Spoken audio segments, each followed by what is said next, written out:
یعنی شاهدی دادن به اینکه محمد رسول الله هست چی معنا دارد. دلیل آن قول الله سبحانه و تعالی را میگه لقد جاءکم رسول من انفسکم، به درستی که رسول حقیقتا به سوی شما پیامبر از جنس شما، از خود شما فرستاده شد. عزیز علیه ما عنتم حریص علیکم بالمؤمنین رؤوف رحیم. بر او سخت است آن که شما را به مشقت می اندازند. مشقت شما مشقت پیامبر صلی الله علیه و سلم است، سختی شما سختی پیامبر صلی الله علیه و سلم است. عزیز علیه ما عنتم حریص علیکم، بر هدایت شما بسیار حریص است، دلسوز است رسول الله. بالمؤمنین رؤوف رحیم با تاکید می نماید نسبت بر مؤمنان بسیار مهربان و رحیم است. لقد جاءکم رسول، الله فرموده در سوره توبه آیه 128 است. لام تاکید است، قسم است، قسم تاکید است. سه تاکید پی در پی اومد، سه تاکید پی در پی اومد. لقد این جمله رو با قسم، با تاکید استواره روشن می‌سازد الله سبحانه و تعالی. قسم ها رو پی در پی می آورد، با آنچه قسم می‌خورد با آمدن رسول صلی الله علیه و سلم تاکید می‌نماید با شأن بزرگی پیامبر صلی الله علیه و سلم که از جنس شما است، که پیامبر حقیقتا با سوی شما فرستاده شد. من انفسکم، از جنس شما، از خود شما، یعنی پیامبر از میان خود شما، نه فرشته است نه جن است بلکه انسان کامل است. از مادر و پدر به دنیا آمد، به سوی شما آمد بر شما راستقولی و پاکی را بیاموزاند که نسب این پیامبر را میشناسید، راستقولی آن را میشناسید و پاک بودن آن را میدانید، اخلاق آن با خبر هستید. این دلیل، این آیه کریمه دلیل به صدق پیامبر و راست بودن او است. شخصی بیگناه نبود، یگان مخلوق از دیگر عالم نبود این پیامبر صلی الله علیه و سلم، بلکه از قوم خودشان، از جماعت خودشان، از داخل عرب بود، از قریشی بود. عزیز علیه ما عنتم، عنت مشقت سختی رو میگویند، یعنی هر مشکلی و هر سختی رنج میبرد. اگر در شما میدید رنجش شما رنجش او بود، سختی بر شما سختی بر او صلی الله علیه و سلم بود. عزیز علیه ما عنتم، مشقت شما برای او مشقت میشد، سخت میشد، تلاش میکرد که شما را در دنیا و آخرت از عذاب ابدی نجات ببخشد، شما را به سوی اخلاق نیکو راهنمایی کرد. این رحمت و مهربانی او پیامبر صلی الله علیه و سلم است که الله او را به سوی ما فرستانید. نشانه رحمت و شفقت. او نمیخواهد صلی الله علیه و سلم امتش مشقت به مشقت بیافتد. برای همین در حدیث آمده است که بعثت بالحنیفیه سمحه، من به دین حنیف و آسان فرستاده شدم. در دیگر حدیث الدین یسر گفتن، این دین یسر گفتن، به درستی که دین آسانی است. حریص علیکم گفت در این آیه کریمه، یعنی بر شما بسیار دلسوز است، حریص است بر هدایت شمایان. میخواهد شما را از این آتش گهدان جهنم که عذاب دهشتناک است نجات ببخشد، نجات بدهد. میخواهد شما با پیروی از او دنیای خود را آباد نمایید، سودمندی را به دست بیارید و آخرت شما خود را آباد نمایید. بالمؤمنین رؤوف رحیم، با مؤمنان خاصتا خاص برای مؤمنا هست. در اینجا در بالا برای همه بشریت بود این سخنا، اما در آخر چیز برای مؤمنا تنها رحیم است، مهربان است، رحم دل بود، با عشق نوازش با آنها برخورد نکرد. حتی با صحابگان کرام چنان رفت آمد نکرد که گمان می‌بودند صحابه که بعضی از صحابه منشست با آن گمان می‌برد که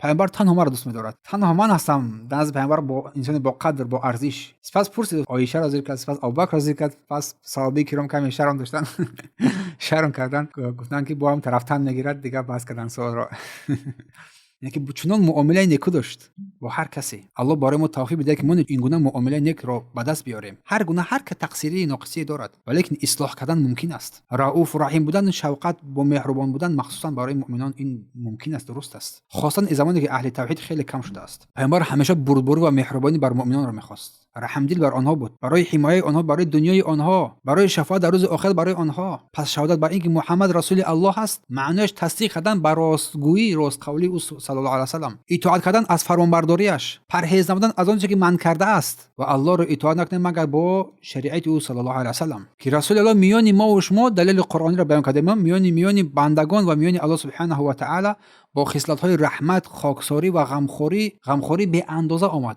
صلی الله علیه و سلم. پس شهادت با پیامبری معنای اینو دارد که محمد صلی الله علیه و سلم پیامبر واقعی است، از جانب الله رحمت برای مؤمنان فرستاده شد. او راه آسان، راه عدل، راه رحمت، راه شفقت رو برای ما راهنمایی کرد، فرستانید، بیان کرد، مشقت مردم رو بر دوش خود گرفت، آزار و اذیت را کشید، حریص بود بر مؤمنان برای نجات آنها در دنیا و آخرت. رسول الله صلی الله علیه و سلم چی راهبر مهربانی بود نسبت مؤمنان، با قلب پر از رحمت و شفقت و مهربانی با مؤمنان برخورد میکرد صلی الله علیه و سلم. پس بر هر شخص مسلمان در این حالت میفهمیم واجب میشود که از این پیامبر با صدق و اخلاص پیروی نماید، سخن او را از سخن هر کسی بالا بداند. هر کسی اگر تمام دانشمندان دنیا جمع شوند اگر سخن پیامبران حاشا هرگز چون نمیشود اگر رد کردن مخالفت برآمدن سخن رسول الله که یک سخن است از سخن هر کسی بالا شمرده میشود. برای همین تو میگی اشهد ان لا اله الا الله و اشهد ان محمد رسول الله صلی الله علیه و سلم. هر روز در 5 وقت نماز این با همراهی شهادت با لا اله الا الله گفته میشود در اذان قدر منزلت رسول صلی الله علیه و سلم. اینجا است که مؤلف رحمه الله بیان میکند معنای شهادت بر محمد رسول چی معنا دارد، واقعیت اینو فهمیدن. شهادت بر رسالت او صلی الله علیه و سلم اشهد ان محمد رسول الله میگوییم. تفسیر میکند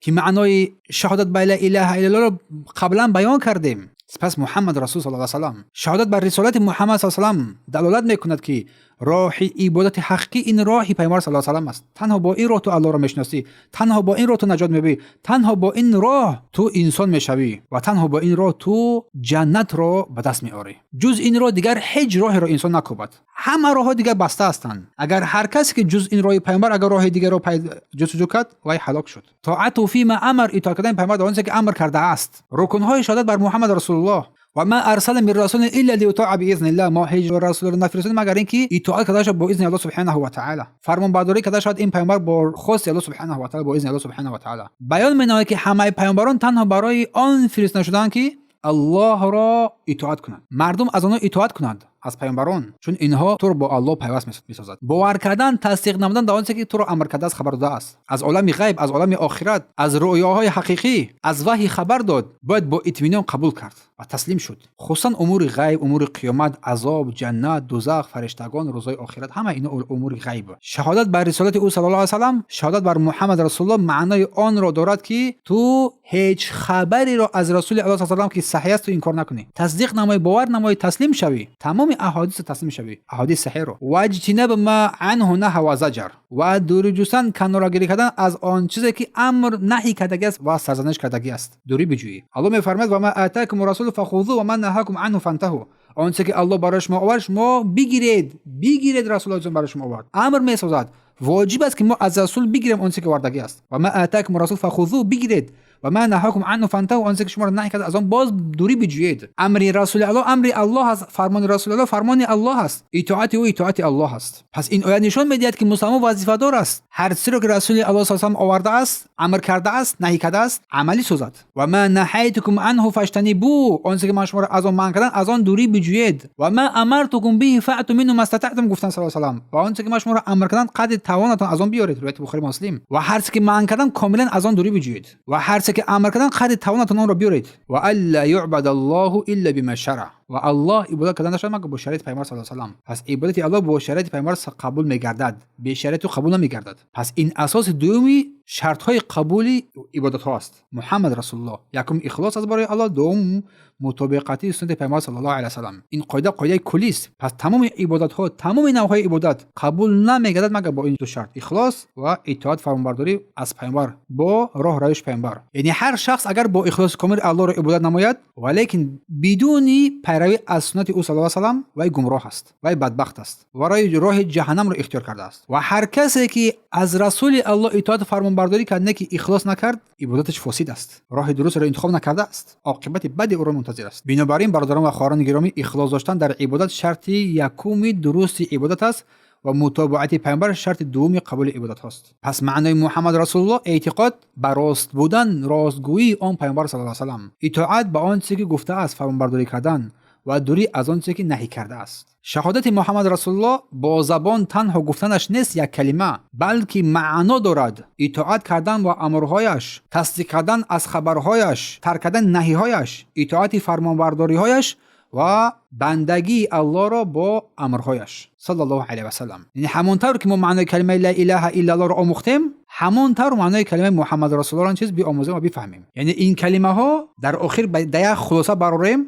این است که اعلان میکنی، شهادتی میدهی که همه راه ها رسیدن به الله بسته است مگر راه رسول صلی الله علیه و سلم. تمام راه ها بسته است، حتی کتاب های آسمانی نازل راه ها بسته است به الله رسیدن. تنها انا همین کتابی که پیامبر آورده است، انا همین سنتی که ما در بین دستان ما و شماست. دیگر هر راه را که گفتی، هر راه را که انتخاب کردی، هر رویه را گرفتی، این راهی رسیدن است، این راه جهنم است، جهنم است. پس این است معنای عمل کردن بر مضمون این شهادتین لا اله الا الله و محمد رسول الله، قبول، اطاعت، تصدیق، پیروی تا آخر. پس دلیل های واجب بودن این را سوره بینه، اطاعت از الله سبحانه و با اخلاص، و ما امروا الا لیعبدوا الله مخلصین له الدین، ما امر نکنه مگر چیز الله را اطاعت کنیم خالصانه و تمام عمل ها از برای الله سبحانه و تعالی است. و ما اتاکم الرسول فخذوه، چیزی که رسول برای شما آورد بگیریدش، و ما نهاکم عنه فانتهوا، از شما را من کرد از آن دوری بجویید. صلی الله علیه و سلم.